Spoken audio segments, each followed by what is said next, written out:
দেখিস এবার ব্রাজিল আবার কাপ নেবে। হ্যাঁ, এত স্বপ্ন দেখে লাভ নাই। মেসির দেশ আছে, কাপও নেবে। আরে তোদের এক মেসি ছাড়া আর কিছু আছে? তোরা পারিস শুধু পুরাতন ইতিহাস নিয়ে গাড়তে।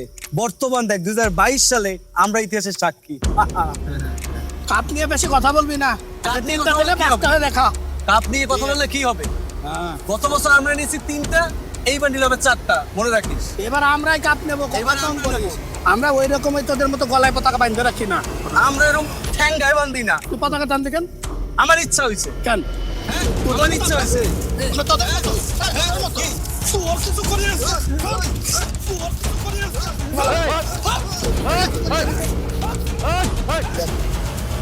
এ তোরা কি নিয়ে গ্যাঞ্জাম করতেছিস? ভাই কি বলবো, তারা খেলা নিয়ে গ্যাঞ্জাম শুরু করছে আমাদের সাথে। আরে খেলা নিয়ে এই সামান্য বিষয় নিয়ে তোরা এখানে মাঠের মধ্যে পাড়ার মধ্যে তোরা এরকম গ্যাঞ্জাম করতেছিস। তোরা নিজেরা বন্ধু মানুষ, এটা কি একটা কোনো ঘটনা হইলো নাকি?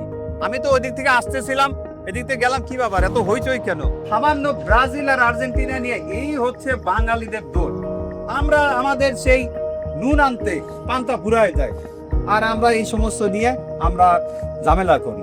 আমাদের বাস্তবতা দরকার, বুঝছিস? ওদিক থেকে আসলাম, ওদিকে চার দোকানে দেখি এই ব্রাজিল আর্জেন্টিনা কোন কোন দলে যাবে। আরে আমাকে ঘরে খাবার নাই, সেটা নিয়ে আমরা চিন্তা করি না, আর আমরা এইগুলো নিয়ে আমরা জ্ঞান করতে থাকি। একটা কিতাবের একটা কথা মনে পড়লো, ওইখানে ঈসা বলেছিল যে তোমরা একে অন্যকে ভালোবাসো, প্রতিবেশীকে আপনার মতন প্রেম করো।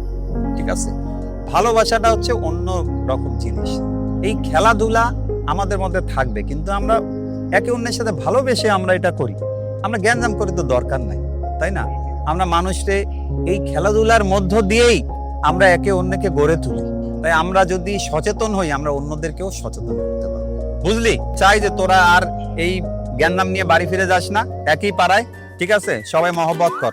এই ওর সাথে ব্রাজিল আর আর্জেন্টিনা কি হয়েছে, একসাথে তোরাই কর। গুড।